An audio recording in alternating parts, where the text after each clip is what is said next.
Ladies and gentlemen, it's your boy back at it again. Welcome back to another Rico Report brought to you by you know who, the Buffalo Fanatics. Folks, welcome back to another edition Tuesday night. I'm still not over the loss to the Dolphins. Normally, I'm on to the next opponent. Like I'm wearing a jersey. Listen to me. But folks, I ain't lying. As a fanatic, as a fan of the Bills, as a fan of this team that I've been rooting for forever, fam, I'm not over it. I am absolutely not over. I'm sick. I'm still sick because it's not that we lost to the Dolphins, right? Losses come. I think it's how confident as a fan I felt going into this matchup with the Dolphins that I was like, it's the Dolphins. They're going to give us a match, but we will prevail. We will come on top, get the W, whether it's a 20. I thought it was going to be a 10-point victory. But boy, these Dolphins came out to play. And sometimes there's something you have to give credit to a team when there's major shakeup or they fire a head coach or they fire a GM like they did. You almost want to rally. You want to rally around said situation and say, hey, man, everybody's counting us out. The Bills are already thinking that they own us.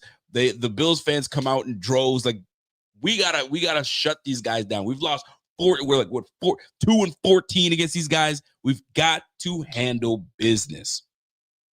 I'm still sick. I'm still sick that we lost this game. I'm sick of how we played. I'm sick of our run defense, of how we played this game specifically. I'm sick to my stomach of this offense just not jiving the way we're used to seeing it jive. I'm sick, bro. And I gotta watch out how I talk because the devil is a lie, man. The power in the tongue. I gotta watch how I talk. You know what I'm saying? For my Christians out there, you know what I'm talking about. Hey, but I'm not gonna do this by myself because I need someone that's got some insight on this because I'm lost. I'm looking at some film. I'm watching the game again.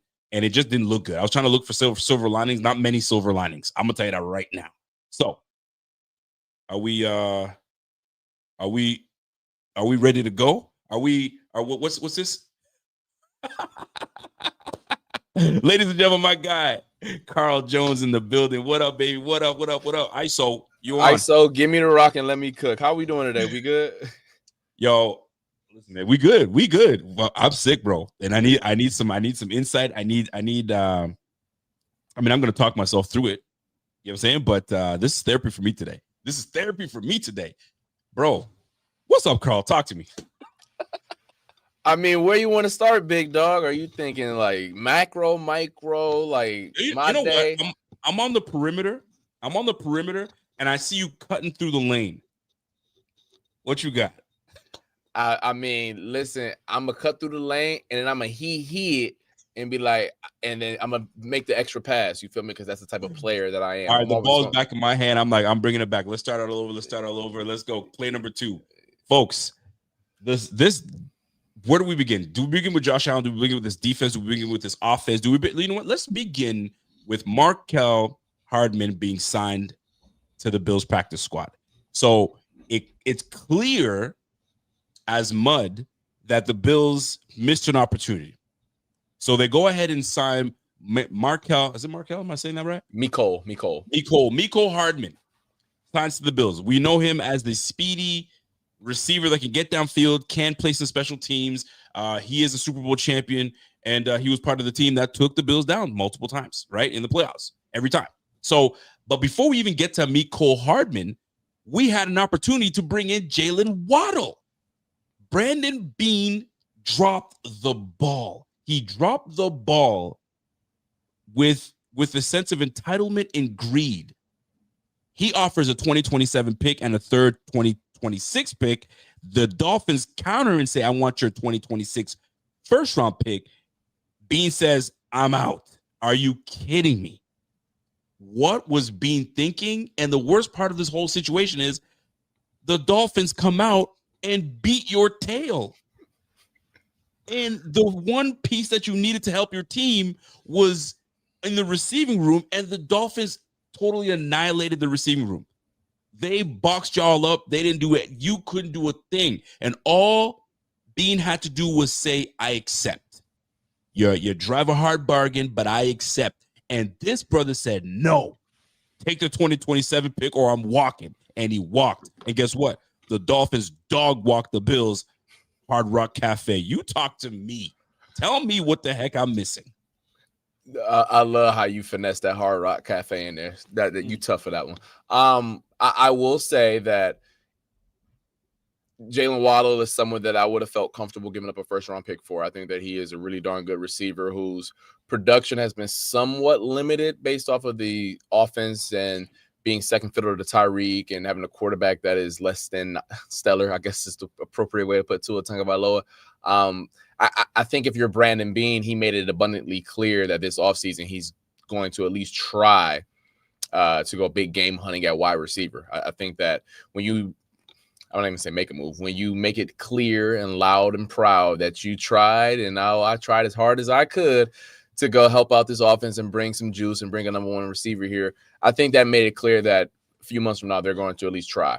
But that's months from now. In the present, I think that I'm not going to say do whatever it takes, but I think if that is the extent of the negotiations, where like that was the selling point and that was the holdup, I think that you should be willing to make that move if you are Brandon Bean, considering that the Bills are going to pick, let's say, 25 and beyond. Do you truly believe that a Jalen Waddle caliber player is going to be at 25 and beyond? And I think that's where my hiccup would be, because usually, and of course, you guys all know the NFL draft, you can find great players throughout the draft. We know that. But the high-end players tend to be taken higher up in the draft, and a Jalen Waddle player is not going to be available, at least in theory, at 26, 27, or 32. So, yes, I would have felt comfortable giving up the 2026 one and maybe even a little bit more to go get Waddle. Buddy, I'm baffled because, and it's sickening because, like, I can understand why fans would be upset because you're coveting draft picks that it's a 50-50 at the end of the day. You could do all the homework you want, but it's 50-50. Does this person translate to the NFL? Or maybe they don't. Maybe they had an amazing collegiate career. They come to the league and then they do doo-doo. And then you have a guy that is a player, a baller, and you're like, bruh, I have an opportunity to help my franchise quarterback and this offense that's somewhat anemic. And you say no? And the other unsaid part about this trade that would have been huge and beneficial to the Bills, similar to the Sauce Gardner trade, the Colts don't have to pay Sauce Gardner. The Jets did that. So now they're just getting his base salary. The Dolphins have already paid Jalen Waddle, so you don't have to restructure his deal until, I believe, another year from now. So you are also, a lot of times that you hear the old adage, oh, you got to trade for Micah Parsons and then give him the big deal. That wouldn't be the case here. You would just trade for Jalen Waddle. This was an all-time fumble by Brandon Bean, and I'm a big fan of Brandon Bean. I'm one of the very few Bills left that are a fan of both Brandon Bean and Sean McDermott. I like them both. I really do. But this is egregious. This is Nico Harrison-esque. You're no, it's not. Don't do that. Don't do that. No. I understand you frustrated. We're not gonna do that though. No. What Nico did should have been like, no disrespect to them boys who just got caught up by the feds a few weeks back. This should have been roped up with that. What Nico did, like that's the type of stuff that he just did. But I hear you though. It's a fumble. It's a fumble. Listen, they're in the room. They're in the room together. I don't care what you want to tell me. You know what I'm saying? They may not be holding the plate, but brothers in the room. And that is awful. You had an opportunity to really help your team out. You honestly did. Jokes aside, Brandon Bean, man, you fumbled this one. I mean, unless you have a master plan, and the master plan was Mecole Hardman, bro, ain't nobody buying that. But I do appreciate that Brandon Bean was swinging for someone big. Apparently, he was interested in Williams that just got traded to the Dallas Cowboys. I mean, you went for it. Right. But like, fam, sometimes you got to give it up. You think the Colts cared that they gave up 2 firsts for Sauce Gardner? No.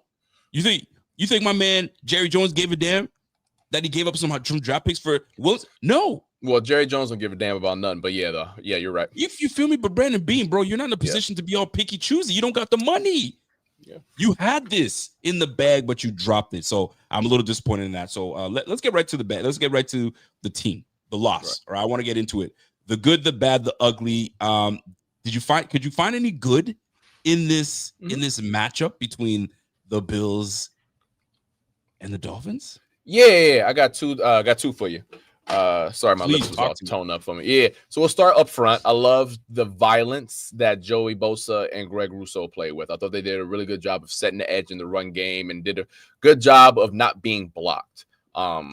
Just multiple times where Achane and Ollie Gordon tried to get to the perimeter and they said, no, you got to figure out a different way. And there was one play where Greg Rousseau ran through like 3 people to make a play. I don't even think he got the tackle, but he made Achane stop his feet at least twice. So I want to give those guys their flowers. Obviously, they didn't get a sack, but they were super violent, and they popped up several times on film.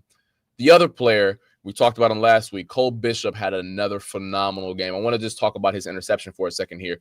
So for those at home, the safeties and the Bills were in a too high look. So the safety started high. And at the snap, I don't know who the safety was. It was either Cam Lewis or Jordan Hancock rolled down into the box at the snap, and Cole Bishop stayed high. So now we went from 2 high to 1. When you go to 1 high, that invites fades on the perimeter because it's 1-on-1. And to be fair, Tua didn't look off Cole at all. He stared Jalen Waddle the entire way. But Cole Bishop did his 111, did his job from the far hash, rotated from the center field to go make a play on that ball. And the most impressive part about it, and it gets me excited talking about it, he high pointed the football. He got it. He met it at its highest point.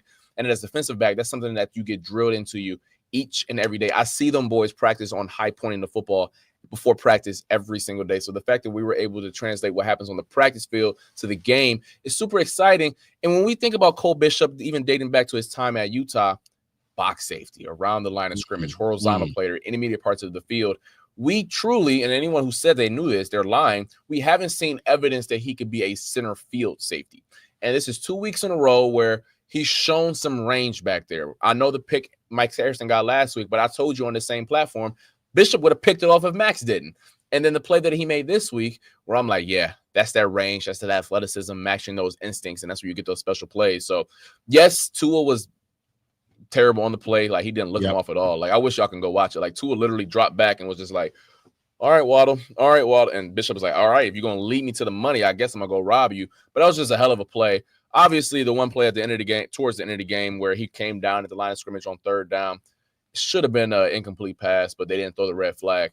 He is ascending, man, and I can't wait to see more. Like this weekend against Baker Mayfield, who is prone to. I'll just say this: Bishop better put his wide receiver gloves on this week because I think Baker's going to throw him one. I asked you last week, has Cole Bishop arrived? And you said, hey man, relax. I'm gonna ask you again. Has he arrived?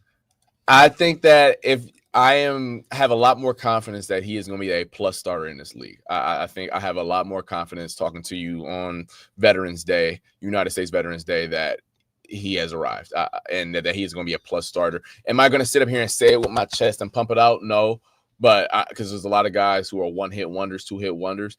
But based off what I've seen, he's done a good job of mixing the mundane with some of the splash plays. Like, he's done enough of the plays where he's just doing his 111, and when you do it enough, it'll lead you to the football. And then you have plays like that Saints game where you just do something where the whiteboard doesn't tell you to do that. That's just you being a ball player. So if you're a Bills fan, if you're frustrated with a lot of the young pups on the team, that's one of them that you should have your ears perked up about and be excited to watch every single Sunday. Listen, I'm excited about Cole Bishop, and he seems to have found his groove. I think I'm with you. Has he arrived?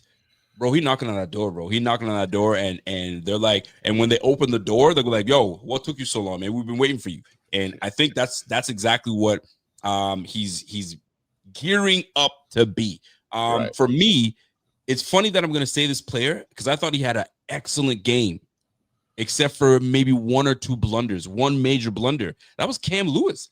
I think Cam Lewis had a fantastic game, man. He was aggressive from the start. Like, I could honestly tell you, I didn't miss Taron Johnson. It's not even a slight to Taron Johnson. It just felt like he was playing well. He wasn't a liability. Let me just put it that way. Mhm. Sometimes you can tell when where Taron Johnson at, and this is what I mean by that. I wasn't asking for Taron Johnson. If when we add Taron Johnson, am I gonna love it? Absolutely. Has Taron Johnson playing up to par this year?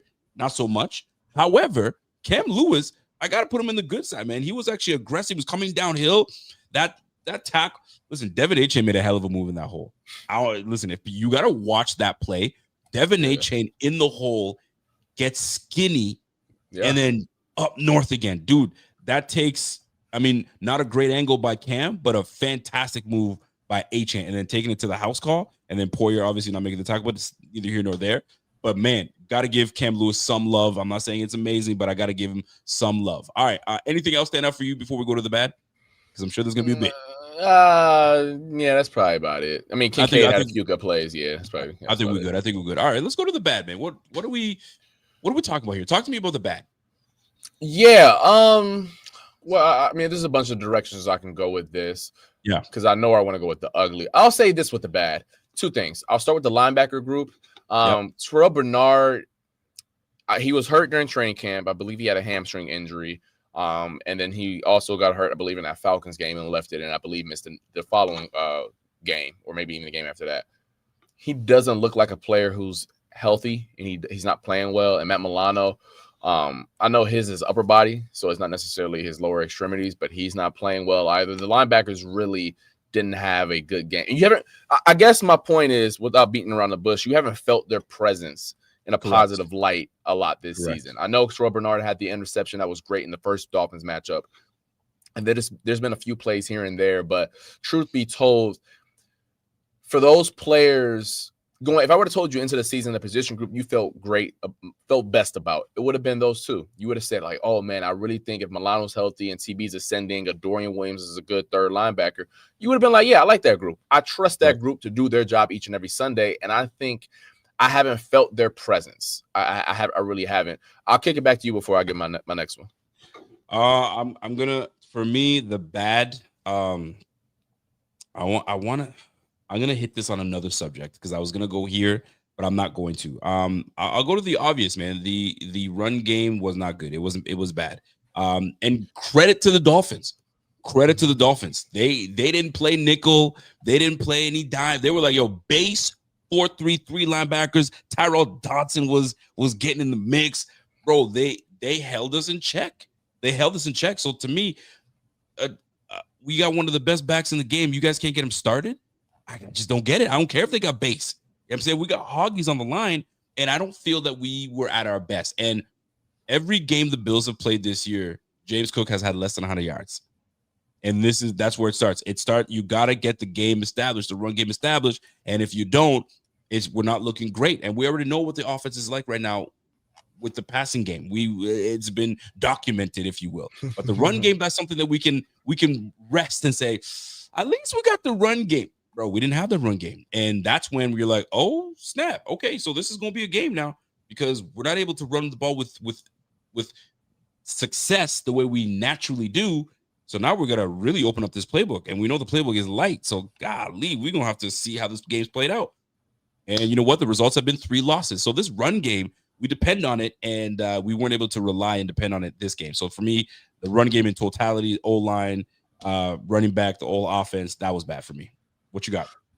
My next one, and I want to make this abundantly clear, this player is still young. He has a lot of time up under his belt, but I am just going to judge it based off of like the 50 snaps that I saw Sunday. I didn't think Max had a good game, and I know he had the interception and he did his job. And that was a good play. But on a down-to-down basis, he got introduced to the National Football League. When I think about the first play, the first touchdown that he gave up to Jalen Waddle, or the only touchdown, excuse me. Yep. That's a situation where he stayed in his back pedal a little too long, where I understand his entire life, he's been the most athletic player on the field and that he can stay square. Because if you run past me, I'm fast enough to catch up to you. And for those at home, you want to stay square in your pedal. You want to stay in your back pedal as long as you can because it allows you to break on balls much easier if you're square in your pedal. I just want to make that it's for anyone at home if you're thinking like, why is he in his pedal? Because if I'm backpedaling, it's easier to break. If I got my hips turned, it's a little harder to get down on my brake. So that's why he was doing that. Having said that, though, at some point, you got to open up and run. Because if you don't, well, that's what's going to happen. He was too square, then he stopped his feet, and then Max ran 4.2. Jalen Waddle won 4.2 as well. So, like, it's just one of those situations where he'll learn. You know, you got to learn to test your speed here and there and see what you can and can't get away with.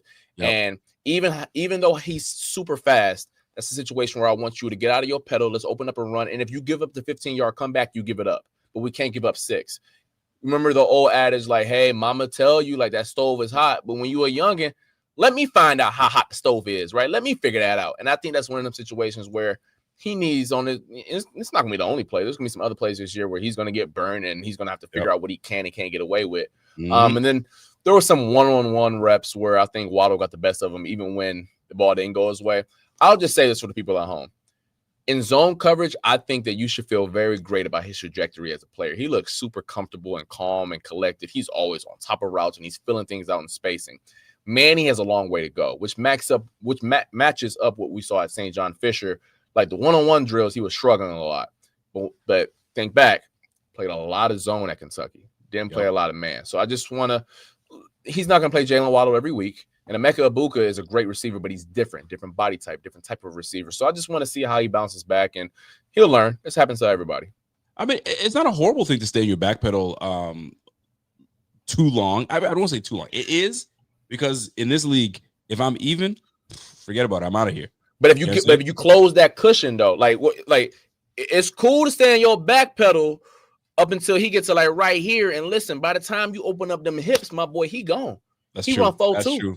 No doubt. He run for like these ain't no disrespect. You know, I ain't gonna name nobody. But like if it's a receiver that run 4.8, yeah, sure, stay in your pedal the whole time. He ain't gonna run past you. And if you're gonna catch right back up to him. Yep. Jalen Waddle could have been on the Olympic track team. So like we need to but you ain't gonna know until you know. And I ain't gonna kill the dude for it, but like that's what just happened. That's what I saw. Listen, man, I'm with you in a way that it's a good, but it's bad, but it's a good thing because you got me sounding like my son. Because when it comes down to it, now you know. Oh shoot, I'm in the NFL. Sure. Yeah. Now I know. I can't do what I did in the collegiate days. Right. I got to turn my hips a little sooner, right? And this is where being in the film room matters. And how important? Like, I mean, I can't say how important because it's super important.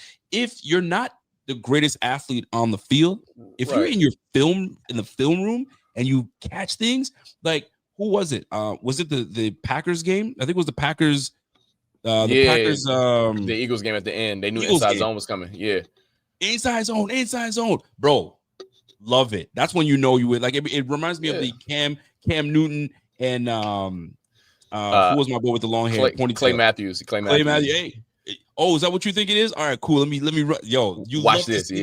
Watch this. You love to see that. So big shout out to Max Harrison. That's a learning. That's a I mean, he took an L, but it's not the L that people think it is. It's a lesson. And his hand got burnt on the stove. You feel me? And how you supposed to know? Your mama keep telling you how am I supposed to know? Let me figure it out on my own. The amount of times I tell myself, oh, you want to try it? Go ahead and try it. We'll see what happens to you. And then boom, you find out. All right. For me, I want to save this one for ugly because it's a bit of bad, but I think it's more ugly for me. And I'm going to go right into the ugly. When it comes to good, bad, the ugly, because I know I'm limited with time with you, so I'm gonna keep it quick. Actually, I'm at work, so I can work. I can probably like 9:15 today because I'm at all work. Right, babe. Listen, this guy. All right, we're doing it, baby. We're doing it. All right, so let's go to the ugly. I gotta say, I love if you're not the best player, I have to remember this. I was my first year playing soccer. I can't believe I remember this. One of the worst athletes on the team. The game was 0-0. Why I remember this when I'm 5 or 6 years old, I just do. Terrible athlete. And it was an ugly game, and the ball was scrimmaging around in the box, and my man did one of the ugliest slide tackles, and he toe punted that ball in. We won the game because of his effort. I loved his effort, and I think we all know where I'm going with this. And I got to go to my guy, Keon Coleman, and be like, fam, I watched Keon Coleman because now we're forced to watch Keon Coleman because people are saying, yo, he's not good enough, which I don't believe. I really don't believe. I'm holding out that this guy's better than what we're seeing and what people are talking about.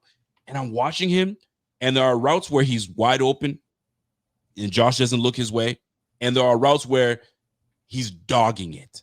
So as a quarterback, I don't know whether you're going to give me 100% or you're going to give me 25%. And that to me is unacceptable. That is nasty work. You're a receiver. The receivers, they run kilometers every game. You know what I'm saying? So like, be conditioned. Are you not conditioned? Is that what it is? I can't believe that you're not conditioned. Are you just so frustrated that you're not getting the better? You go, he's probably not even gonna look at me, so I'm just gonna dog it. Bro, if that's the case, sit your ass down. Pardon my language, but like, that's what I don't want to have to say that. But like, when you see the lack of effort, dogging it, I saw one route. This guy was at the top of the screen, and this guy just dogged it all the way through. Are you kidding me? And third and change, and you gonna run a route like that? Of course, Josh is not gonna look at you. So to me, that to me is ugly, because if I see 10 other guys giving me 100% max effort and you dogging it, I got a problem. And when they ask Coach McDermott, yo, have you addressed the guys that, and they're no, who exactly you're talking about. Hey, they know when they're not giving max effort. No, that's not what I want to hear. I want to hear, bro, he not playing next game. Not that they're going to tell us that, but the message will be loud and clear. You know what I mean? Right. Curtis Samuel, Elijah Moore, Khalil Shakir. You don't want to run? Cool, you can sit on the bench. Like, this is not college, boy. This is the NFL. To me, Keon Coleman, nasty work. You got to give more effort than that. I believe in him, but for my Jamaican folks, that not make it. That not make it, bro. That don't do it. So that's my ugly. What you got? I love that. Yeah. There are a few reps you watch back on the All 22 where you're like, yeah, man, that just can't happen. It cannot happen, especially at that level of football. My ugly is going to tie into that somewhat. The passing game in totality is just not good. It's ugly, actually. It's if the Bills can't run the rock, I think you mentioned it earlier, the offense is DOA at this point. And that's just so frustrating to see and say when Josh Allen is the quarterback. And I want to make this abundantly clear. You and I have talked about this even dating back to last year when the passing game wasn't stellar. All parties involved share blame in this. Like, I don't think the receivers are great, but I don't think they are as bad as what they are showing on Sundays. Like, I want to make that clear. I don't think they're good, but they're not this bad. I think Joe Brady is a really good offensive coordinator. The numbers don't lie. But I also think a lot of that credit that I'm talking about is mostly catered towards the running game, not necessarily some of the schematics he's done in the vertical passing game. And listen, Josh is great. He's awesome. But I do think that some of the frustration surrounding him has plagued some of his play and some of his frustrations to where if I see less than ideal effort or less than ideal attention to detail around me, I may start short-circuiting and I may start turning down throws and start wanting to put my Superman cape on a little earlier than maybe was necessary. Because it is funny how at times he's in this surgical mode where he's just like, boom, I'll take 5, turn it into 6. I'll take that 3-yard catch and you'll turn it into 8. And then there are other times where he doesn't want to do so. And without never playing quarterback, I want to put myself in his shoes for a second here. Maybe some of that has to do with the fact that he maybe doesn't trust guys. Maybe he doesn't trust that that's going to be open because they didn't give the great effort to play before that, or the attention to detail. So if we're doing a pie chart, he by far has the smallest sliver. Like, not like by far. Like, it's it's a larger conversation surrounding the OC and the wide receiver group. So it's ugly. It's unattainable. Ring the alarms. DEFCON. I don't know which DEFCON is worse. DEFCON 5 or 1. Are we ringing the alarm? With the passing game?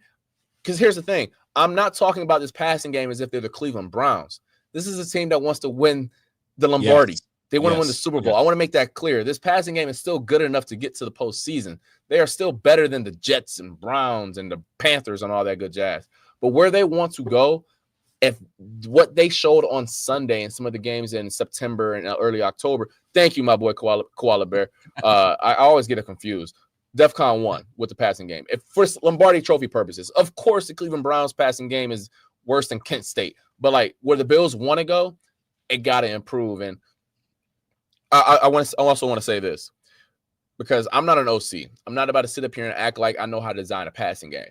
But there's some correlation between some of the receivers that have come and gone, and are still here. When you think about Stephon Diggs and his beginning of that 2023 season, and he still looked like Stephon Diggs. And then Joe Brady comes aboard, and then they shift the offense a little bit, change some of the formulas, and all of a sudden, he still looks good on film in terms of moving around, but his production drops. Gabe Davis was always a volatile player. He always was. but it got super volatile when Joe Brady came aboard. I think about Mac Hollins. He has better numbers in New England than he does in Buffalo. And don't tell me Mac Hollins does he have? Because I know he was teetering around that. I think he's averaging 11 more yards per game in New England than he is in Buffalo. Mind you, don't tell me Mac Hollins is more important to the Patriots passing game. He's still like they still have Kayshon Boutte, Stephon Diggs, DeMario Douglas, and Kyle Williams. So like he's not like he's the number one guy over there either. And then I think about Elijah Moore and Curtis Samuel. I don't think those guys are great receivers. They are our best wide receiver 3s and 4s. But the production they're giving you is wide receiver 6 and 7. So I think there is something to be said about, no, I don't think that is a good enough receiving core on paper. It's not, in my opinion. But it's not being maximized either. And I think both sets of statements can be true, and I think are true about this Bills team at the moment. That is really scary, because at what point over the last 30 games have you felt a Bills wide receiver has been elevated?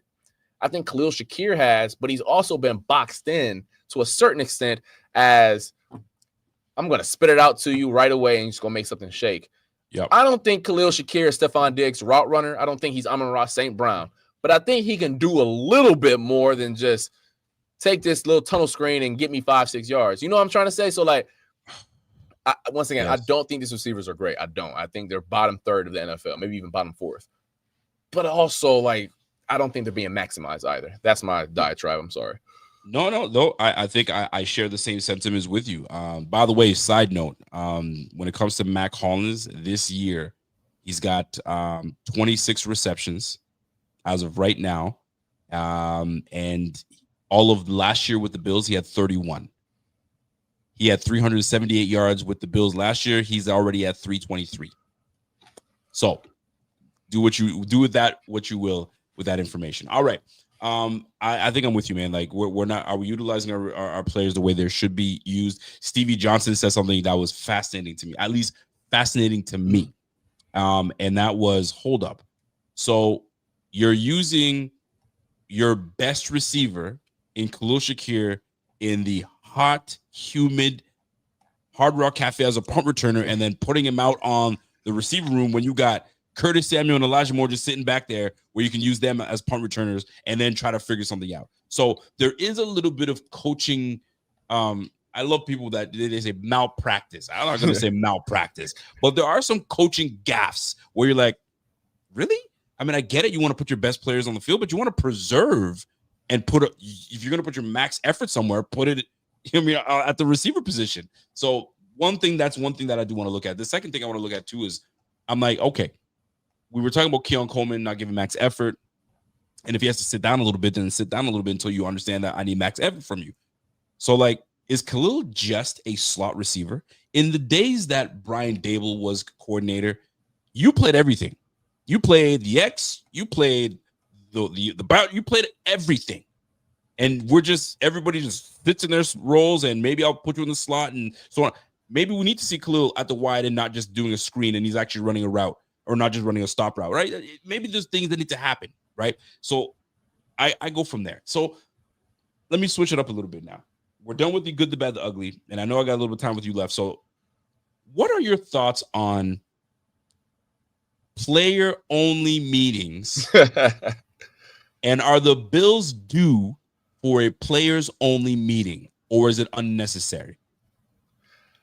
I personally have felt that players-only meetings were like a last resort, like break glass in case of emergency type of situation. And it depends on the maturity of your team, because I think I speak for everyone here where you've played on certain teams that were super immature and they couldn't take, certain type of coaching and yelling. And if you were to lock everyone in a room, it wouldn't necessarily go over too well. And there are also some teams where it will be productive. So, I mean, if you're insinuating that the Bills need one, I don't know. I think that those guys have shown, at least to me, they have a level of maturity that they don't need to lock themselves in a room and hash it out for 30 minutes to an hour. But I do think there is something to be said when you hear effort concerns about your second round pick from last year, when you hear players in the locker room say they just played harder than us.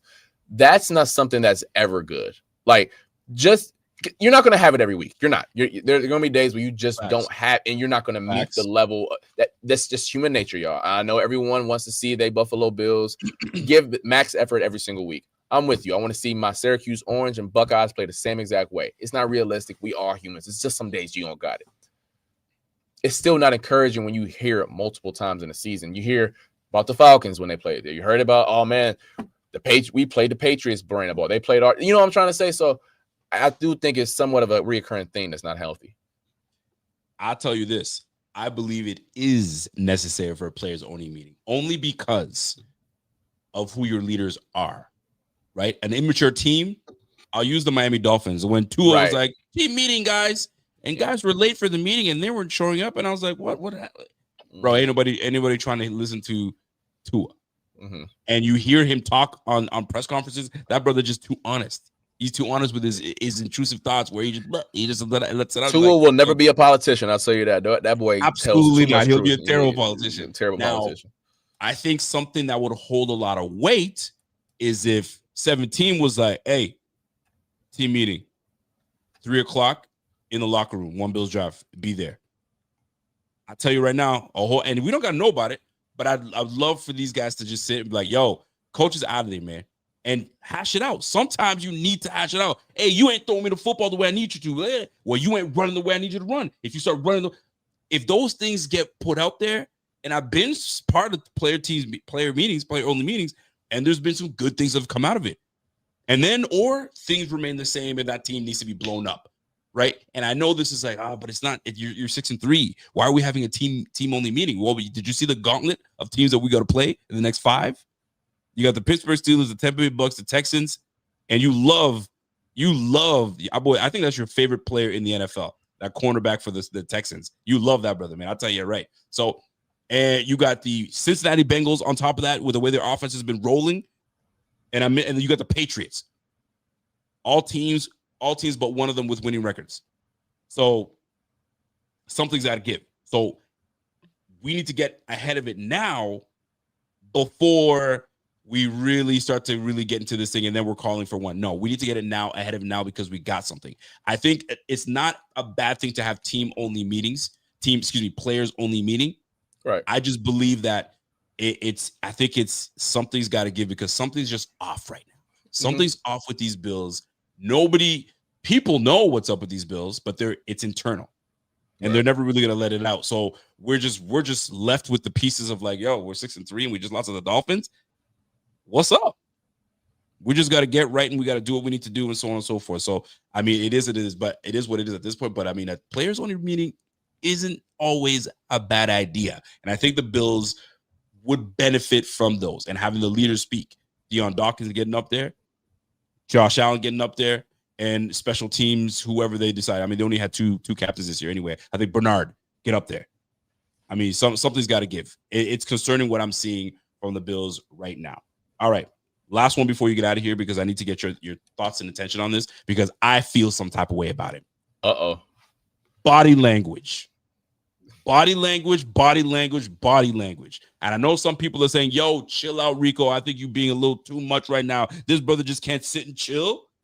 And I'm talking about Josh Allen and his body language on the sideline. Now, before y'all try to come for me, I'm looking at this as a generic, not just Josh Allen, but Josh Allen happens to be the guy that I want to talk about, right? And there's pictures circulating of when people lose, you're not always going to be in the best state. You're not going to care what you look like. You're not going to be, you're in a rage. You're pissed off. However, there is a level of leadership that you have to display to your teammates, right?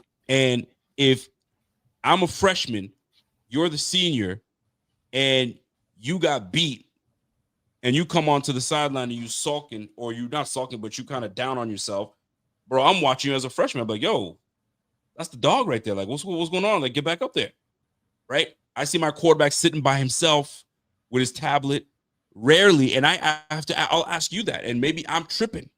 I'm sure he does, but what I've seen from broadcast is always looking for spice, right?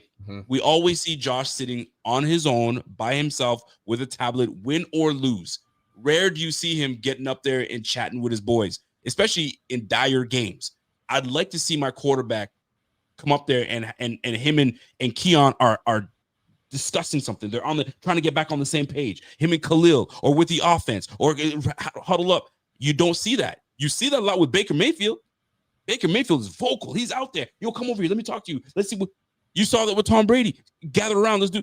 You don't really see that often with Josh. Now, I'm looking from my couch and on my TV screen. So most people might say, "Yo, what the heck? You on the couch? Shut your you're behind up." Okay, but I pass it over to someone that is not in the locker room per se all the time, but you know what I mean. You're around the facility, and you've seen these games. Do you see Josh going out there and rallying the guys and doing that, or is he more of the leader that sits and just, if he loses, he sits. If he wins, he's sitting in the same spot? What are your thoughts on that? Because I feel strongly about it. I think body language matters. Well, I'm with you 100% in that body language matters, especially from the leaders on your team. And obviously in a sport like football, that is usually the quarterback. So for those who don't know, I'm up in the press box for home games now, so I'm not on the field. But my first 2 years in this position, I was on the field, and I was on the Bills sideline, and I was obviously looking not just at the game, but the Bills sideline as well. There would be moments where you see Josh Allen, talking to guys, rallying the troops, and getting a lot of juice.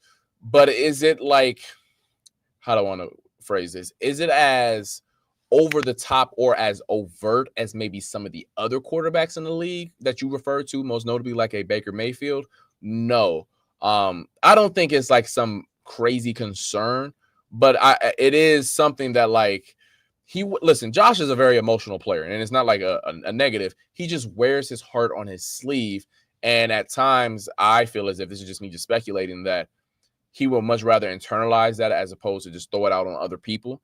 But he's also, once again, he's, in terms of personality, he's much closer to LeBron than he is Kobe, where like Kobe was willing to be more abrasive and willing to be more of an a-hole and all that good jazz because he felt that was the best way to get his message across to his teammates. Michael Jordan, Tom Brady, Patrick Mahomes is like this. Josh Allen is much closer to the personality type of a LeBron, where he's much more encouraging and like, hey guys, let's do that. And I know Bron is old now, so he be seeming like a grandpa, but y'all know Prime Bron. Prime Bron was kumbaya, all that good jazz. So no, I don't think, like, I saw that video. I saw the same video I did. It was late in the fourth. Y'all did. It was in the fourth quarter. He was just on the couch, just locked in. I think it was after one of his fumbles where he's just had a stoic look. But I've been on the sideline. I've seen Josh and talking to the guys, trying to get him rallied up. But if you're asking him to be like Baker, that's just not who he is. Baker is he's a scatterbug. Like, he's just bouncing off the walls. That's his personality type. And the Bills have to, whether it's Josh or another player, have to figure out a different mode of communication or a different person that's willing to be that dog. And I know I'm not about to look at the comments right now, but I'm pretty sure someone buddy, I can't speak on that man's name, but I'll say this. The Stephon Diggs name comes up anytime you talk about emotion and getting guys riled up. We don't got that. I will say there is something to be said about that type of personality. And sometimes it can rub some people the wrong way if it's around too long. I'll just leave that. Leave it at that. I get it. And I'll tell you what, every team needs one of them, because when the quiet, stoic leader isn't there, then that's when there's a balance. And right now, I don't feel there's balance. I feel there's a lot of guys that internalize what they're feeling and not put it out there. Sometimes you need a little juice on the sideline. And I'm not getting it from the head coach. It doesn't seem like it. And I'm certainly not getting it from my quarterback. So, and it's not a shot at Josh. It's just that when you have impressionable players, yes, they know that you are that dude. Right. But like, I want to see my leader stand up and be like, yo, I'm standing with you guys because we're losing. We're getting our tails beat. I'm not alone, isolated on my own, right? Could I lash out? Sure. I'll leave that for the locker room. But right now, let me be with my guys. We're losing in this together. I can't have my quarterback just sitting and just, just distraught and out there. Bro, we lost this one. You fumbled it. So be it. You already know who you are. You're that dude. Get up there and be with my guys. And that's the way I look at it.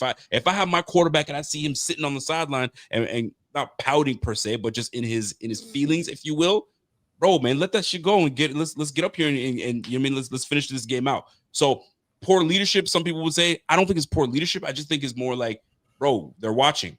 The Maxwell Harrisons are watching. The James Cooks are watching. The Keon Colemans are watching. The young guys that are supposed to, come up with you are watching. And they're like, that's my quarterback? Bro, I need a little bit more from you. That's the way I look at it. Some might say, bro, can't he just sit down and just relax a little bit? This guy was gassed. Totally get that part. I do. Yeah. But I also see the body language, and body language tells you a whole lot. And to go on your point, it's valid. Like, body language matters. But I'll say this, though. Yeah. If we're talking about, I don't want to just hammer Keon here, but a player who you may have questions about their work ethic, their level of urgency and care and passion. If we concerned about how another person can infect them and another person lift them up, that says a lot more about the person that got to look in the mirror every day than Josh Allen, or it says a lot more than about the head coach. Good point. If you can't be intrinsically motivated to go out there and play the sport that you love, it don't matter if someone else can lift you up. You are supposed to be. It's the man in the mirror that matters the most. I love the quote. I think it was Theodore Roosevelt or Franklin Roosevelt about the man in the arena quote. It is so true. I understand that coaches matter, and I understand that teammates are supposed to be uplifting and all that good jazz. Bruh, it's you. It's on you. You figure it out. And I'm not talking about making spectacular plays. I'm talking about you handle your business. So, yes, I think a lot of people would love to see Josh be more rah-rah and more Brady-like and Jordan and Cole. And I think there's a lot of truth to that. But also, like, hey, bro, you a grown man. Handle your business. Like, if you need someone else to lift you up, that says a lot more about you than it does about them. And this is the NFL. I mean, I don't got to motivate you. I mean, but I'm so glad you brought that up, because there's two sides to that coin. And that's the other side, bro. You're watching me so you can get motivated. Nah, bro, you got to motivate yourself. So, I mean, using Keon Coleman is a great example, because that's the one we can use. Poor guy's a punching bag, but it is what it is. Right. You put yourself in there, bro. You put yourself in there, bro. So that's the way I look at it. So listen, I know I got a couple more minutes with you. So let me just put it this way. Your last words on this Dolphins game. And the question I have for you: was this Dolphins loss the wake-up call the Bills needed? Or do the Bills still, do you feel like there's more growing pains, or there's more, let me say, there's some more down play coming? So brace for it. What are your thoughts on this recent Dolphins loss and what it does and what it's going to do for these Bills? I'll start defensively. I thought they actually played decent, maybe below average to decent on Sunday. But they will have, for the remainder of the season, have issues stopping the run. It is just structural in the way that they are built. They are not going to be a team that all of a sudden turns into the 2000 Ravens in terms of thudding up the run. That just won't be them. But I do think that they can be a team that, if they are playing ahead of the sticks and get teams into 3rd and 9 all game, I think they can be good. I think they truly can be. Offensively, I'm going to give myself an out here and say I have no my coach used to always say, faith is belief without evidence. I have zero evidence to suggest that this passing game will all of a sudden be some good vertical flying aerial attack. But I know I said it was two sides of that conversation. I said the receivers I don't think are great, but I also don't think the schematics are doing a good job of uplifting them and elevating them either. So maybe, just maybe, the schematics, the whiteboard, the coaching staff, that side of the coin can figure things out, and they can figure out ways to fix and put guys in better positions to get every drop out of those receivers and make things work. So I think if you're a Bills fan and you are trying to figure out where can we go from here, I think the defense, it is what it is. It's a volatile group that you just pray the team forgets to run the ball. I mean, I don't know why the Chiefs didn't. That was just comedy to me. They Listen, if Sean McDermott, you literally hand Andy Reid $100 in the playoffs and say, just pass the ball 60 times. Like, we'll live with that. Crazy. That side of the ball, it is what it is. It's going to have some ups and downs, but it is what it is. Offensively, just pray that they can figure out a way to tap into it and figure out the passing game. There's no evidence to suggest it. We got 9 games or 8. How many games it was in 2023? 8 games left, I think, something like that. 20 last year, 10 this year. It's not a lot of evidence to suggest it. But all you can do is have faith, right? So just have faith that they can figure out that part. One last thing, and then I'll let you go. All right. And I have to get your thoughts on this, because we talked about it earlier, and I'm going to give you the solo screen. You know what time it is, man. It's the milk carton candidate. Oh God. Who belongs on this list? I'm going to give you the full screen and you talk to me. Who is on this list to you that this person went missing or something went missing in this person's game, but this person has been missing? Floor is yours. The floor is mine. If we're going the milk carton, I'm gonna actually switch it up a bit and not necessarily go with the player because I think we've done a good job of hashing that out and giving that its just due on both sides of the ball. But I think the milk carton candidate will probably be Joe Brady this week, the Bills offensive coordinator. I want to start this off by saying I think he is good at his job. I think that he is a good offensive coordinator, and how he has elevated this run game to an elite status is truly remarkable. I know they have James Cook and a good O-line, but you still got to weaponize it. And I think he's done a phenomenal job in doing so because as soon as he came aboard in 2023, the back half of that season, running game took off with the same personnel. So I want to give him his just due for that. I just am baffled a little bit at for all the flowers I want to give to the run game and the execution of that, the passing game has left a lot to be desired. I think that the weapons and the guys that he has at his disposal aren't great, but like I just mentioned, Elijah Moore didn't forget how to run routes. I don't think that he is some stellar all-pro receiver, but I think he can be a wide receiver 3 or 4 in this league. Curtis Samuel, I know he can't stay healthy, but I think he can do a little bit more besides jet sweeps. Same thing. Listen, Keon Coleman is his own discussion, but I think Khalil Shakir can give you a little bit more than just a screen guy. So listen, I know he's not working with a lot, but that's just the nature of the beast in terms of being a coach in the National Football League. You're going to get praise when you maybe don't deserve it, and you're going to get ridiculed when it's not deserved as well. So I think, hey, this season will go. I told you this back in August. This season will go as the offense can go. And right now, if this offense can't run the rock, they are DOA, dead on arrival. So Joe Brady has to figure out ways to scheme guys up and figure out a better cohesive passing game and attack. Because if they don't, they will not be raising the Lombardi Trophy. Oof. And just like that, ladies and gentlemen, Carl Jones just dropped a gem for us.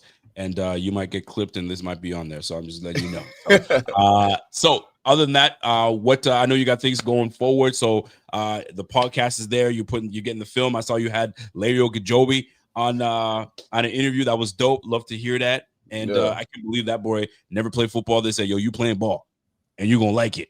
And he ends up in the NFL. How about that? Yeah, Nigerian boy, man. He funny, man. He funny. Those Niger boys, man. So anything else that you got for the crowd, the folks? And we'll let you get going. Yeah, so I'm gonna try. When I told you I was gonna sit down with Max last week, scheduling conflicts. Hopefully, I can sit down with your boy this weekend and just similar content that I did with Larry. My show, the Mafia Huddle, recording that. What day is it? Tuesday. Recording that Thursday. That'll be out on all listening platforms. It'll be out on WIVB Plus. I know it sucks. I wish it was on YouTube as well, but that is stuff that is above me. We'll get there. I'll put as many clips out on YouTube though as I can, and Twitter. Yes. So make sure y'all go to my YouTube, TikTok, my Twitter, all that good jazz. And that's that. And for those who live in the Western New York area, Buffalo Bills Kickoff Live. Damn, my bad, y'all. We pay for the sponsorship. I should say the name. Bills Kickoff Live, 11 o'clock, 1 hour, Sunday before the Bills and the Bucks. My man, Mr. Jones, I appreciate you, my G. Have a good one. You stay in the office for a little bit? I gotta go on TV. So if y'all trying to see your boy on TV with actually don't watch me. I ain't got a haircut. I gotta go. I look rough. I look rough. God damn. Y'all be blessed. All right, man. Peace. That's my guy, Carl Jones. If you have not followed my man, Carl Jones, go ahead and follow him. Good cat. Love that dude, man. That's my guy right there. Big shout out to the chat, by the way. I'm pleased that you guys are always interacting with me. And if you guys have been following me for the amount of years that I've been doing this, or the weeks or the days or whatever, I try to be as objective as possible. I try to look at the bright side of certain things, and I'm sometimes overly critical on others. But I'm unapologetic. You know what I mean? I'm just what it is. And if that's something that resonates with you, smash that like. You know what I'm saying? And if it's a different perspective that I'm giving you other than the other podcasts that are out there or streamers that are out there, I welcome that. All right. You don't always want to hear the same things coming from the same guys, right? You always want a little something different. Now, I'm not done. There are couple things that I do want to touch on, that I definitely want to touch on, that I wouldn't say that's bothering me. It's not per se bothering me, but I was like, it's got me. Yo, shout out to my guy Polish too, Rico. That sure goes hard, bro. Let me tell you something, man. Side note, by the way, today is November 11th. It was my son's birthday yesterday. It's his 4th birthday. So big shout out to my boy Kai. He's a big fool. We had his birthday party today. And today is also Remembrance Day. So and Remembrance Day for Canadians, we remember the veterans and all those men and women that did what they did for us to have the freedoms that we have now. But the ultimate that gives us the freedom to do what we do is the man above, and you guys know who that is. But it's also Veterans Day for my American folks, so we salute y'all for your services. I mean, you listen. When I go to the United States, you know what I'm saying, and I can walk freely and do what I do, appreciate that. So I appreciate the services from the men and women that are doing their thing out there. So Veterans Day salute, always love. All right. And by the way, my Total Surrender shirt, we had a conference this past weekend. I was one of the keynote speakers, and I got a chance to share my testimony.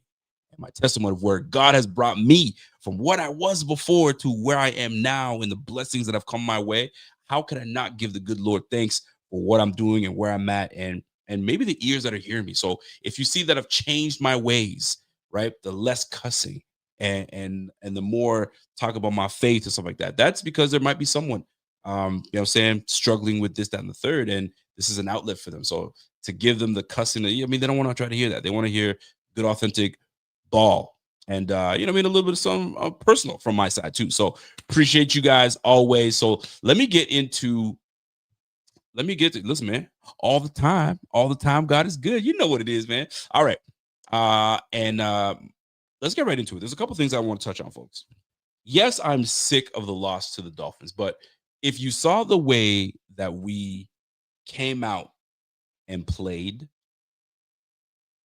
right from the jump, you can tell from the Kansas City game. When we came out looking crisp. We came out looking ready. We came out looking like we were prepared to play against the Kansas City Chiefs, and we knew that this was going to be a good game. We knew it. Won't he do it? Yes. Yeah. I got my Christian. I got my faith believers in here. I love it. By the way, shout out to my guy Brian Bowers, because we've been I think we've been knowing since 2019, brother. We've been doing this a long time. So let's keep it rolling. All right. We came out looking crisp against the Kansas City Chiefs, but it was the absolute opposite against the Miami Dolphins. Now, one thing that I have to factor in that I never really took that in was the fact that they were going to South Beach, where it is humid, it is hot, and I get it. You mean you're in a climate that is cold, and it's you mean you're climatizing, you're getting used to it, and then all of a sudden you go to woof, it's heat. It's the NFL, right? You're going to travel. You're going to go to the West Coast, and then you're going to go here, and you're going to do that. So like, I'm not. Somebody said, "Yo, don't do that, Rico." Listen, I'm not. I'm just saying that plays a factor for everyone. No different than when Miami comes to Buffalo. They don't do well. It does matter. Don't forget, the last time I remember the Bills losing to the Miami Dolphins was that freaking over 100-degree game where it was like hot, and McKenzie drops that ball in the end zone, and that was the ball game. So let's not, diminish that weather does matter or the climate does matter, but not in this case. We are playing a 2-7 team. There's no excuse for us to come out and look the way we did. If I told you one of these teams today is 2-7 and the other, is a above 500 team at 6-2, you would have never thought that the Bills were the 6-2 team. And it was bad. So, but you need losses like this, unfortunately, to really give you that wake-up call. And quite frankly, the Atlanta game certainly didn't do it because they didn't have the bye yet, right? The Patriots game certainly didn't do it because that was the first loss. So you're like, okay, first one, it's all good. We're not going to, go undefeated. So it's cool. That was a team that we thought we were going to split it with them anyway. So no big deal. But now you're going up on 3 losses and you lost to the 2-7 Dolphins. Unacceptable. Absolutely unacceptable. But what's more unacceptable is the same old mess being trotted out onto the field. The same old product. Lack of passing the ball downfield. No cohesion between quarterback and receivers. And I'll even say as much as far as quarterback and OC. OC is not seeing the field. He's in the booth and he's not seeing what the defense is doing. They came out in 4-3 base. You don't think that our big personnel 30% could not go up against that and just whoop tail? That's number one. Continuing to do the screen receiver plays to Khalil Shakir. It's getting tiresome. And I know that you were trying to reestablish the run, Joe Brady, but at that time we needed to get a rhythm in the pass game, and we couldn't. I get it. You want to sprinkle in some run, and you need to, but I think you stuck to the run too long until it was too late, and then now we just couldn't do anything. Couldn't run the football, couldn't pass the football. I mean, we couldn't put a point on the board until the fourth quarter. Pathetic. Now, obviously,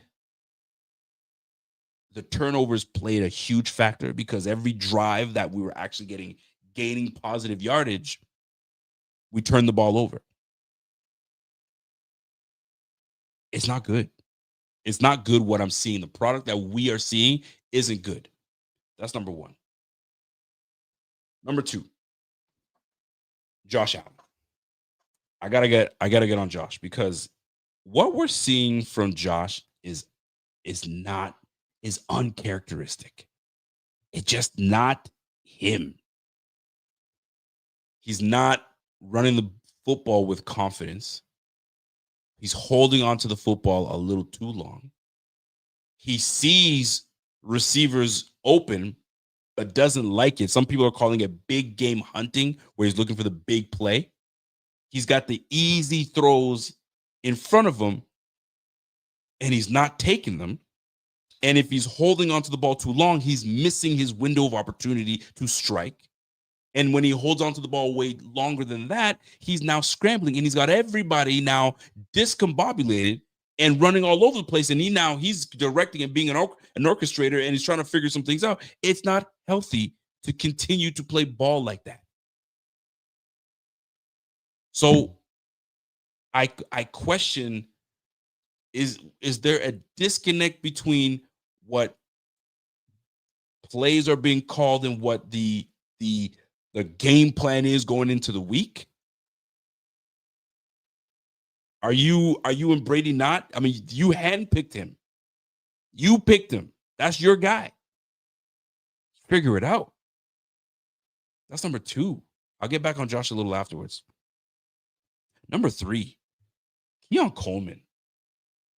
Bro, and most folks are like, bro, give up on that guy, man. That guy's a bum. I can't. I look at this as year two, and you all hear about the sophomore slump. Maybe this is the sophomore slump. Maybe, because his rookie year was starting to kind of ascend. He had those 2 games where none of the things that we're seeing today are happening were happening last year. That matters. I don't want to hear people tell me it doesn't matter, because if we saw those things last year constantly and consistently, then I can say, yeah, that's what he was doing last year. So this is apropos. But it wasn't. We were looking forward to seeing what him and Josh and Keon were able to do. And we're not seeing that. We're seeing a young receiver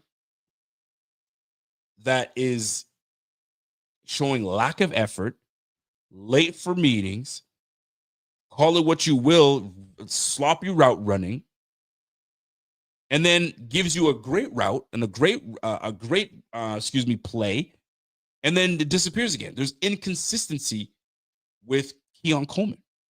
The lack of effort is what kills me the most. Josh is looking for someone to give him max effort, and if he's looking your way, you got to come up for him. And we're not getting that out of our second rounder, to the point where we had to go and try to trade for a big time receiver. And even that we couldn't do. So we're all we got at this point.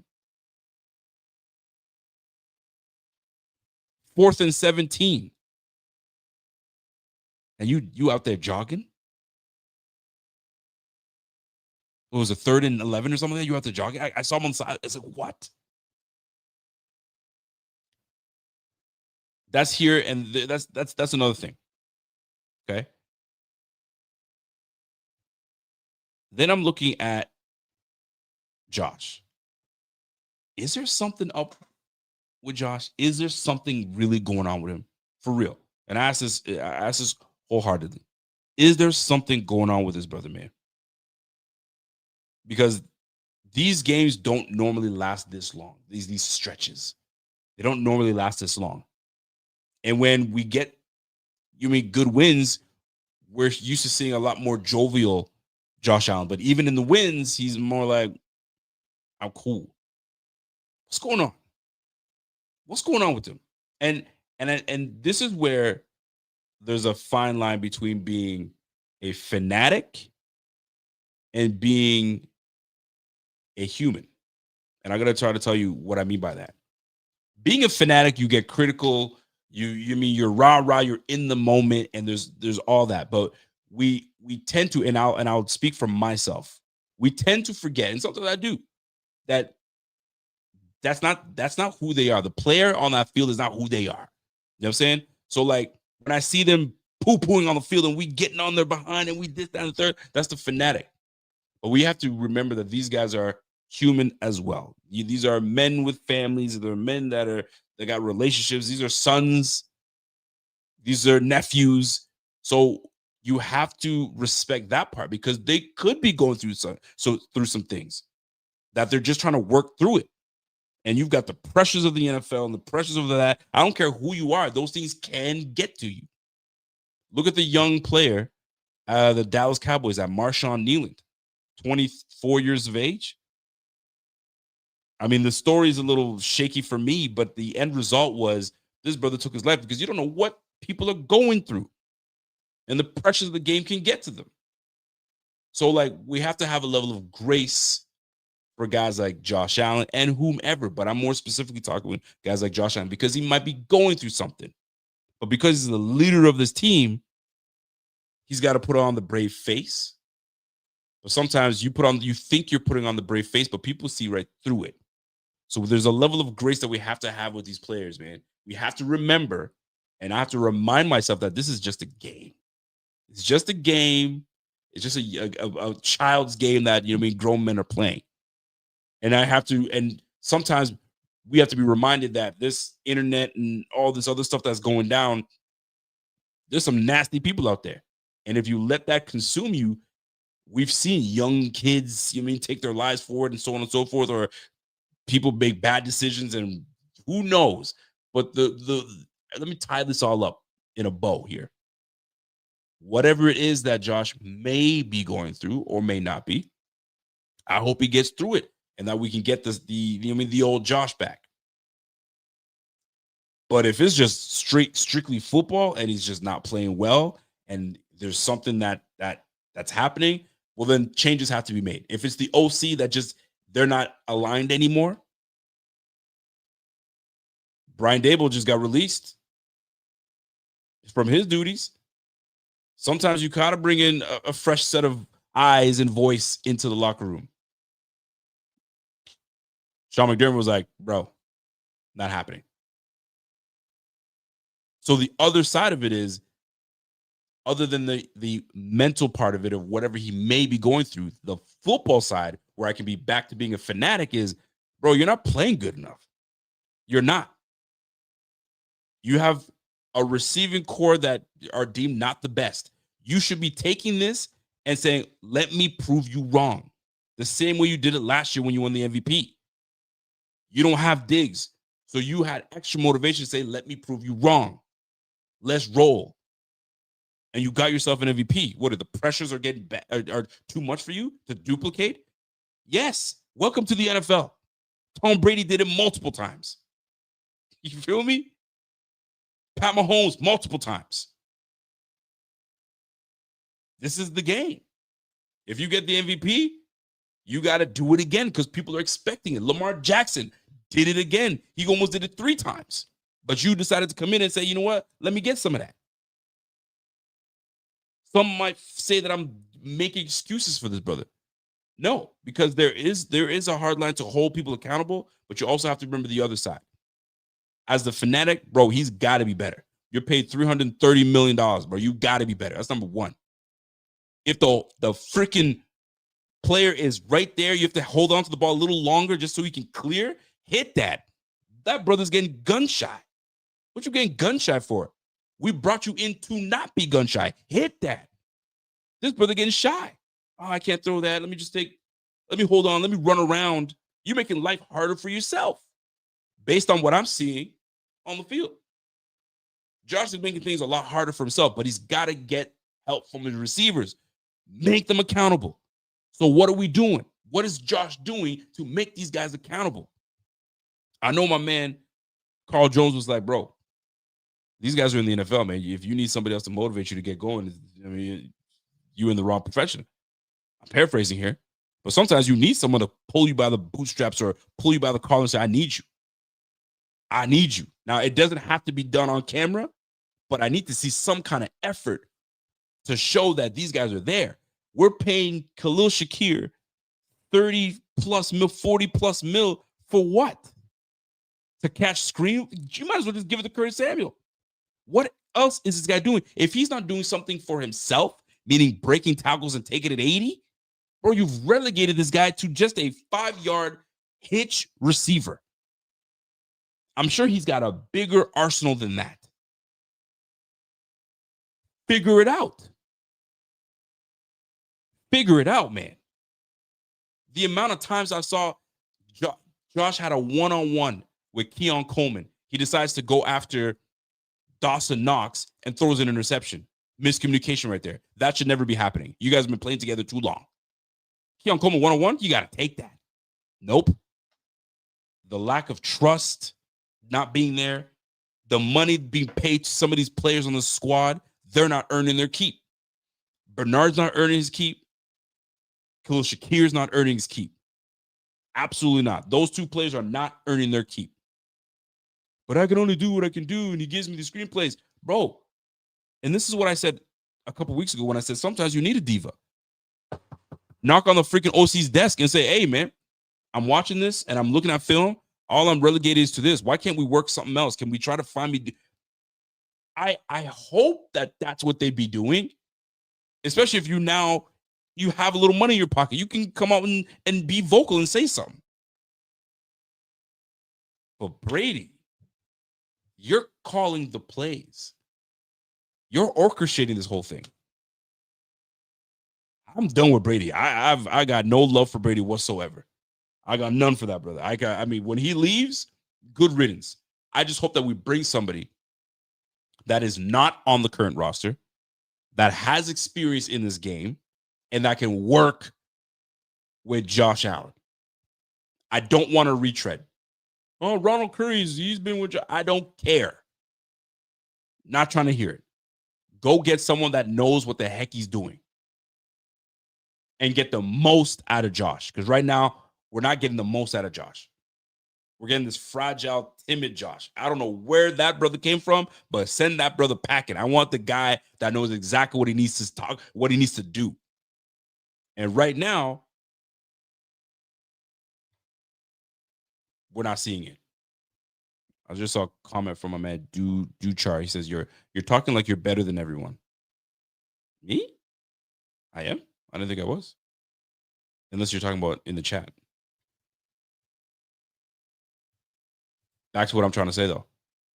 This thing that's happening right now with offensive coordinator, quarterback, and all this stuff, it's for the birds.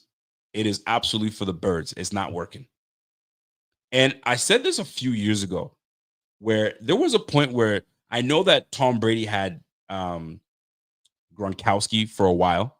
So, and he had Randy Moss for a while. I get that part. But like, there weren't anybody like world beaters. he didn't have a whole lot of world beater. Edelman was nice. I'm not going to take away anything about Edelman, but he wasn't elite. You know what I mean? Amendola was nice. Well, they weren't elite. He had what? Brown, not elite. So and he was able to do what he needs to do, but he also had a great offensive coordinator, and Tom Brady is Tom Brady. So we need to get someone that can transform this offense and the players that we got and get the best out of them. Because at the end of the day, Josh isn't getting the best out of his receivers, and Joe Brady's not getting the best out of Josh. You see how that works? Trickles down. You're not getting the best out of your quarterback. Quarterback's not getting the best out of the OC. So how do you expect the receivers to do what the heck they're doing? I'm surprised that James Cook he's having the success he's having. Because there's a whole lot of dysfunction right now going on in this offense. The only thing working is this O-line and James Cook. Everything else is just busted. And we got 8 games to go. Figure it out.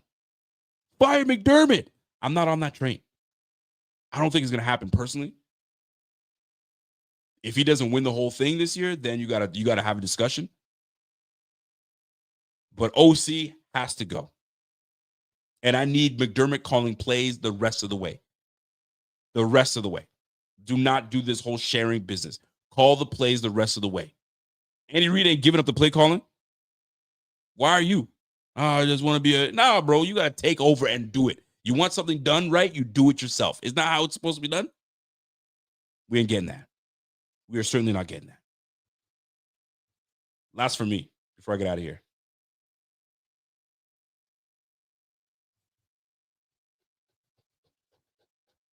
I didn't hear Matt Milano's name once in that game. I didn't really hear Terrell Bernard either. Our 2 linebackers, not a peep. Ladies and gentlemen, those 2 are on my milk carton. Where the F are y'all? Where were Matt Milano and Terrell Bernard? Mr. Bernard. I can't even call you. I call you Mr. Bernard when you're bawling. Terrell Bernard, brother. Matt Milano, we know Matt Milano's out. He's on his way out. We get that part. But I didn't see anything from those 2 at all. Just brutal. Unacceptable. Absolutely unacceptable. And those guys, we just paid Terrell Bernard. Matt Milano, at least we're like, yo, we're going to end you by the end of the year. So at least we know, but like, yo, go out with a bang, my G. Now I'm sitting here, cannot wait for Shaq Thompson to come back. And he's dealing with a hamstring injury. So maybe we get him back next week and maybe we don't. And not to mention a hamstring injury with Kincaid. He's out at least 2 weeks, at least. So what's this offense going to do now? So milk carton candidate, I could have gone to the offensive side of the ball, but I'm sticking to the defense because the defense is not going to get scapegoat. It's not going to get out of this one.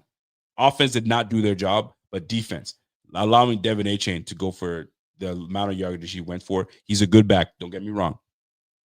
But we got to be better than that. That was absolute buns.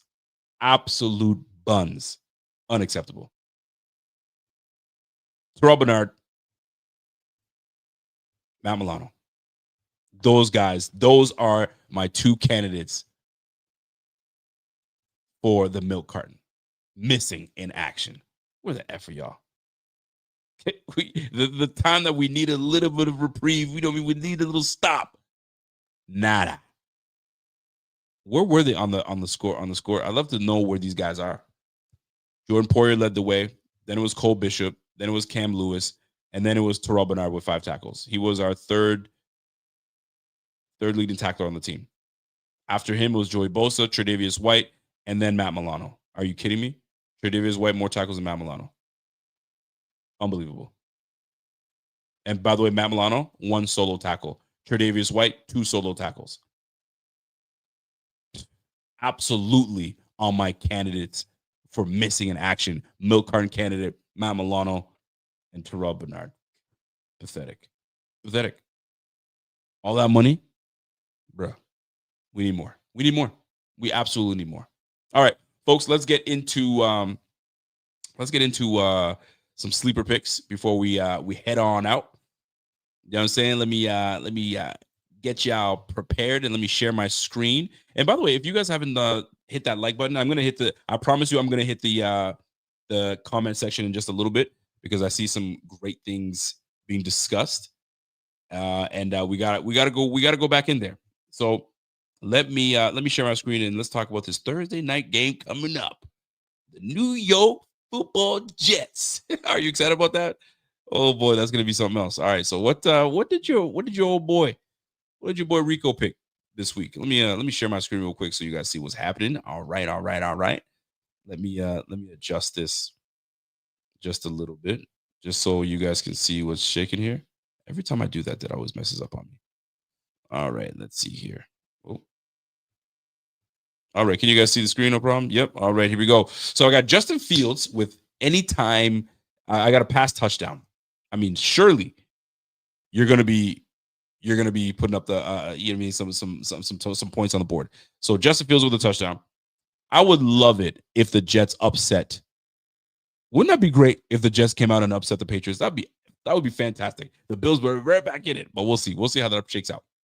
Justin Fields, anytime touchdown. Got to. A pass touchdown. You got to do that. You're going to have to, right? Stephon Diggs. Here we go. 41 yards.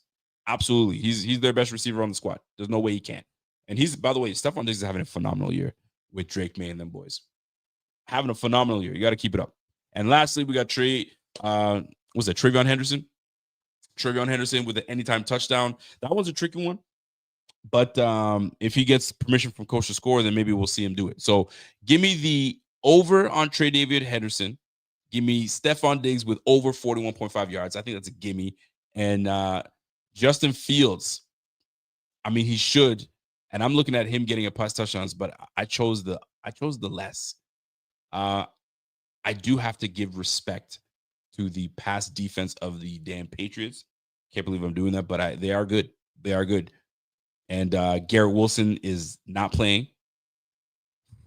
He might be if he's gonna get something, it's gonna be a tight end, or he's gonna have to pass himself, or maybe Breece Hall. Breece Hall takes a screen. It's gonna be tough. I struggled with this one because of but I think it's gonna be under. I may have to. I'd love to switch it up. There's no way Justin Fields is gonna allow this to happen. I did choose under, so I'm gonna stick with it. So give me the under on passing touchdowns. Give me over on yards for reception for Stephon Diggs, and give me TreVeyon Henderson with an anytime touchdown, anytime TD. I think that we can certainly see that take place. I mean, why not?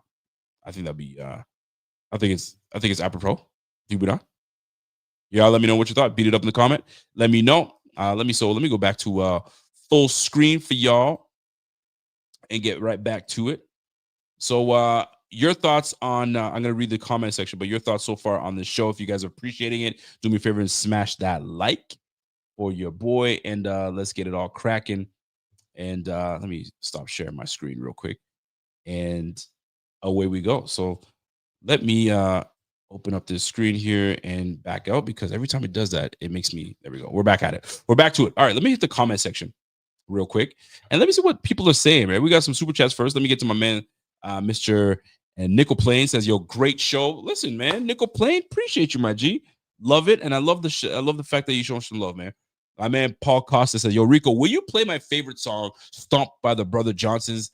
Bill's season ended with that loss to Miami. Oh, I don't know, Paul. I don't know if I could do that. I mean, yo, YouTube loves to take my money when I do copyright. So I'm trying to chill on the copyright. But one of these days, I'll do that for you, bro. I'll do that for you. But I mean, season over? Oh, I don't know about yet. Maybe my fantasy season might be over, but I don't know if we there yet. All right, let me get to some of the comments coming, because I know I saw a lot of conversation going. So let me start off with my man Brandon. Brandon Gomez says, yo, Andre Reed mentioned, oh, hold on, let me read that right. Andre Reed mentioned on his Instagram page to give Keon time, as it took him 3 years to develop when he played. I think Keon has talent but needs to mature. I think that is accurate.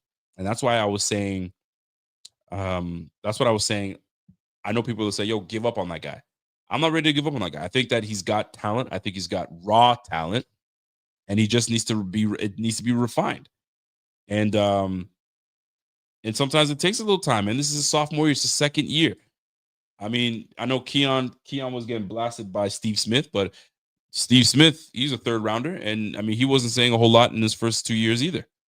And then he exploded in his third year. And then he was, who he is today.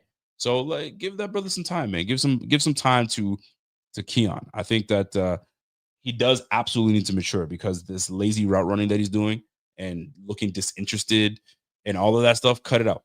Cut it out. Grow up. You know what I'm saying? Grow up, because your team needs you. They put a second round pick on you. They need you.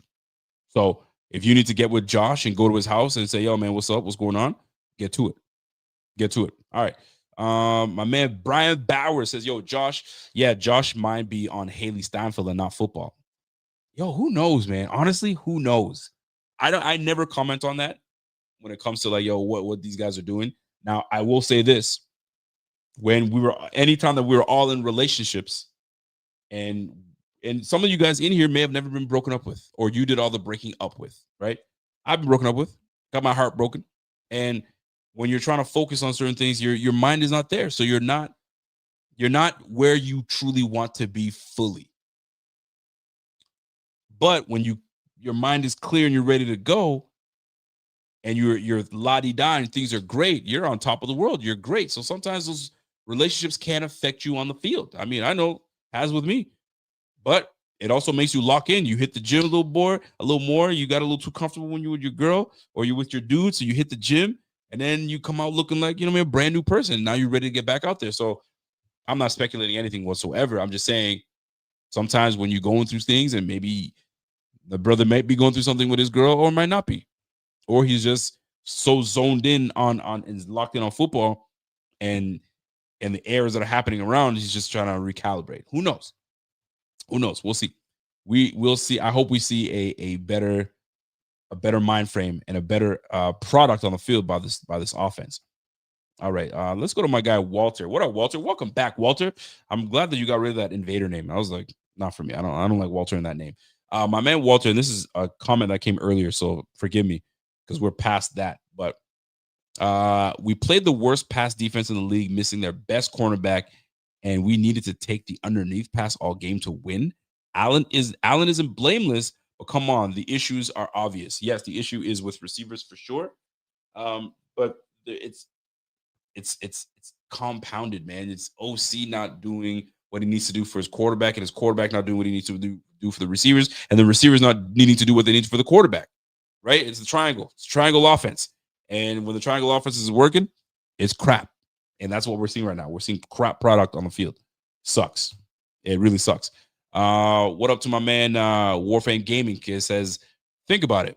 If you're one of the top players and you get no help, what are you supposed to do? Even Brady had good wide receivers and had an elite defense. Keyword elite defense. Well, that helps. When you have a defense that can get to it, that absolutely does help. But we do not have either. We don't have an elite defense, and our offense right now is struggle mode. So something's got to give. We got to figure it out. Shout out to my guy Scott Blakely. I haven't seen Scotty in a long time. What up, Scotty from the Chi-Town? What up, baby?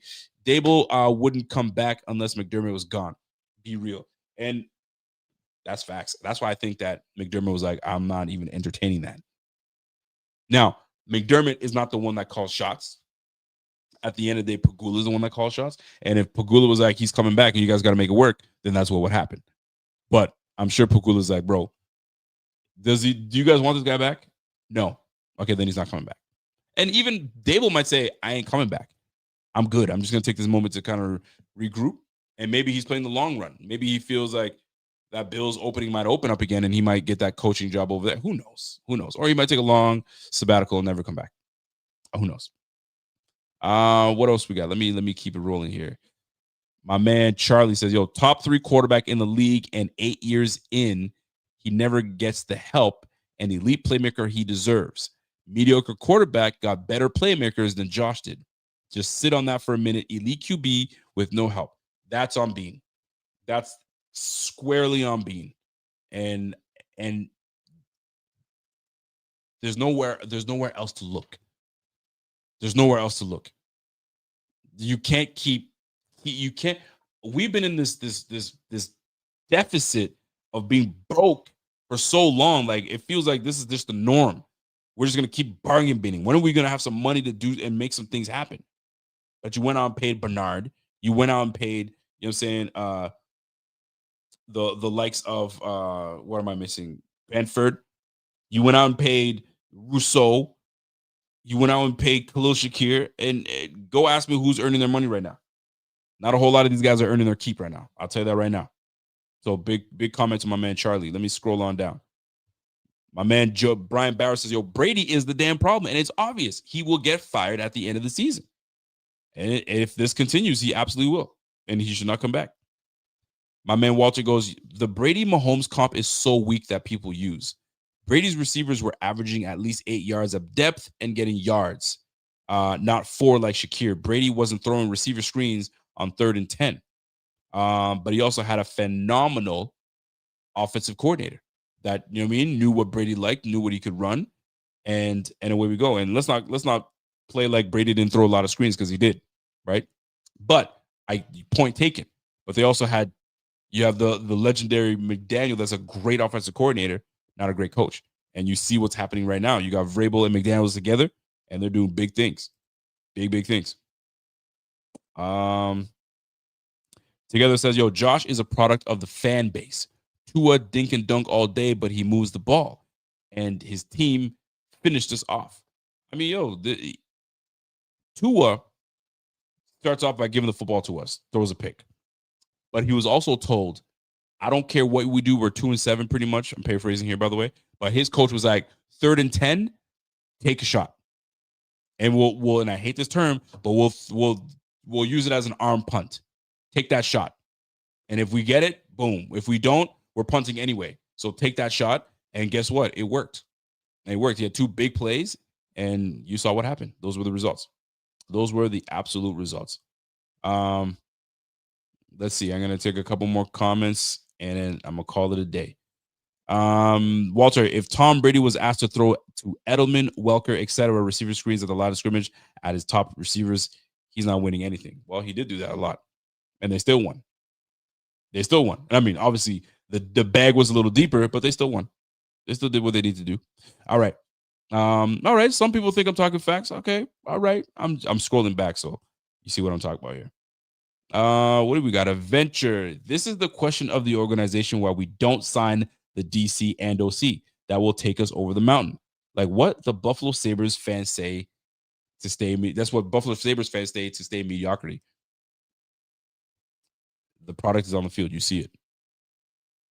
Z Money says the offense tries to have a long, sustained drives with more time of possession. They need to just focus on putting the points up on the board on every drive. Enough of these wasted first downs. Bro, that was irritating the heck out of me. I was like, why are we running this crap, man? Let's go, man. Couldn't do anything. Brian Bowers, Matt Milano did not have a good game. Shake my head. The injuries are finally catching up to him. And that's why they avoided his last year. They say, yo, this is your last year, bro. This is your last year. When he has the good games, he's on it. But I didn't hear them say his name once. I'm dead ass. I did not hear them say his name once. It's crazy. Let me see. 99 says, yo, I think the Dolphins' loss was a reckoning that the Bills are no longer the kings of the AFC East. Now begins the struggle to get the wildcard spot. Yes.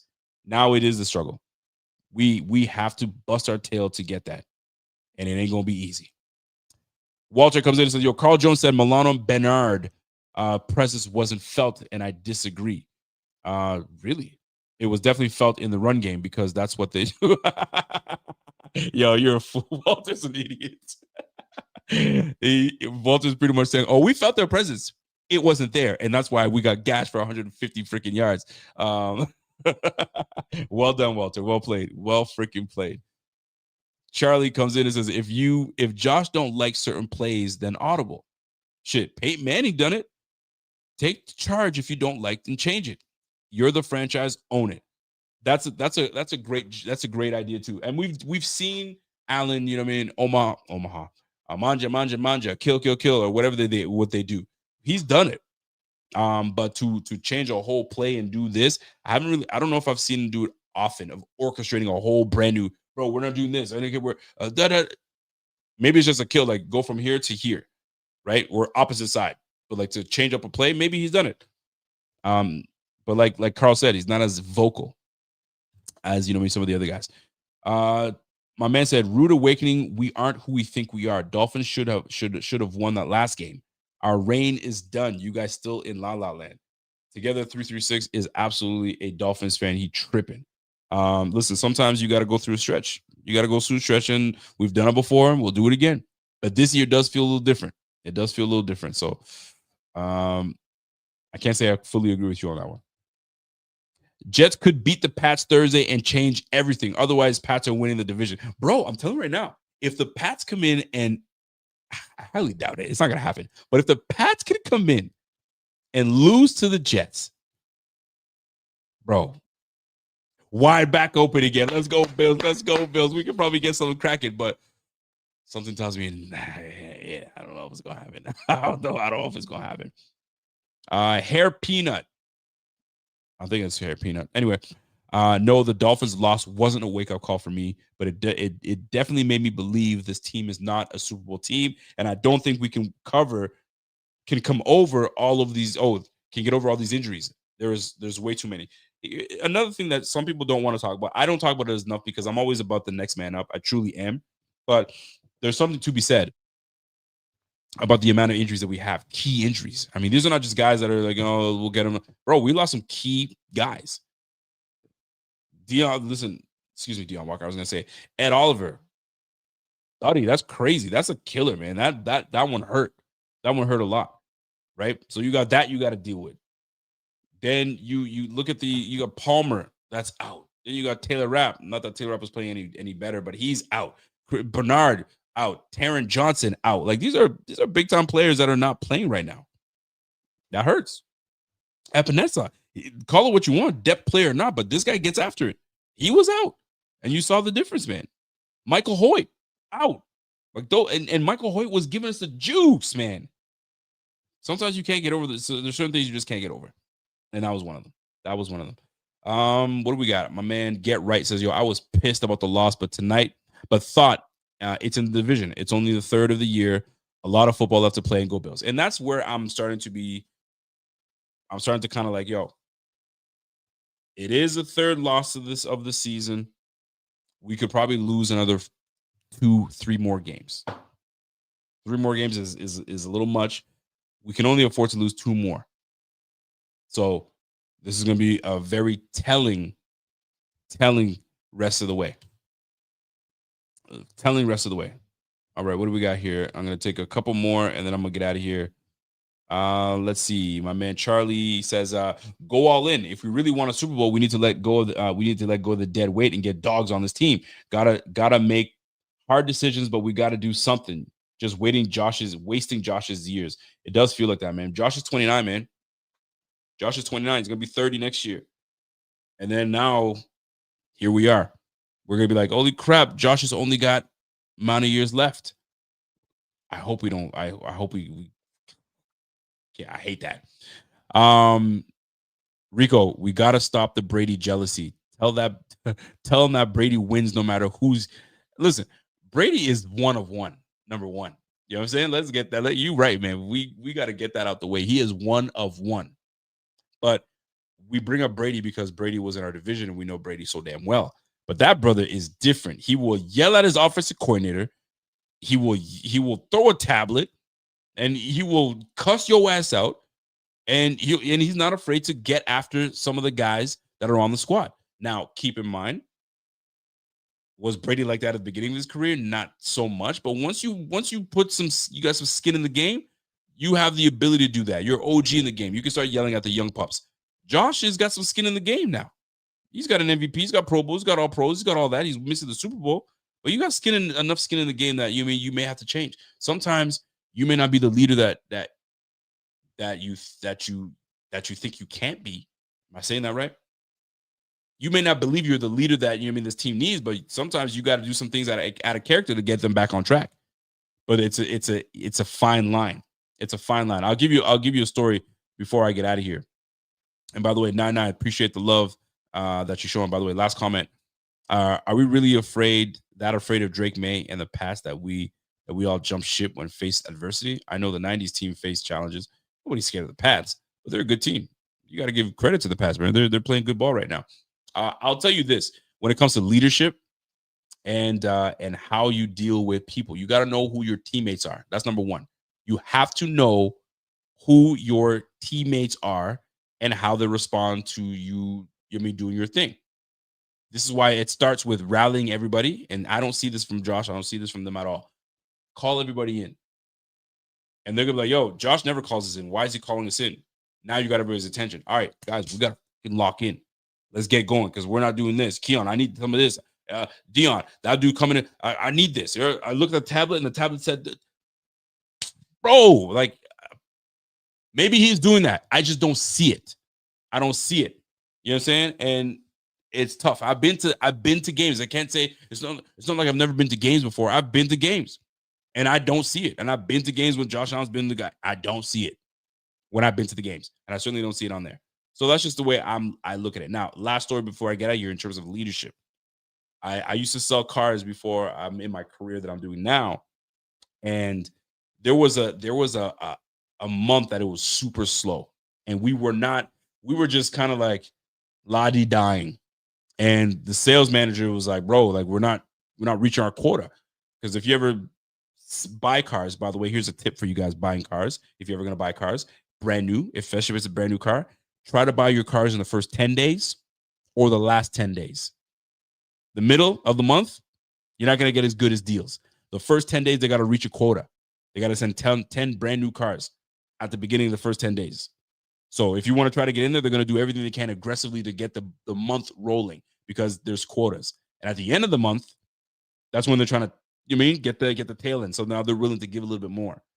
Little tip for you guys. Anyway, so the sales manager, he watched the movie Wolf of Wall Street the night before and then calls a board meeting and he starts ripping into us and calling us individually and calling us out. And I was like, oh, okay, this is what it's like.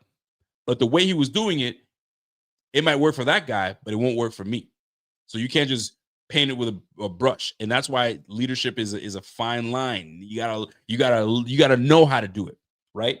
So then he tried to pull some stuff with me. I was like, yo, time out, man. What is this? This is not the way I don't talk to me that way. That's not the way you're gonna talk to me. You're gonna talk to me, you can talk to me like a man, but you're gonna talk to me like you talking to that rookie that just got here 2 months ago.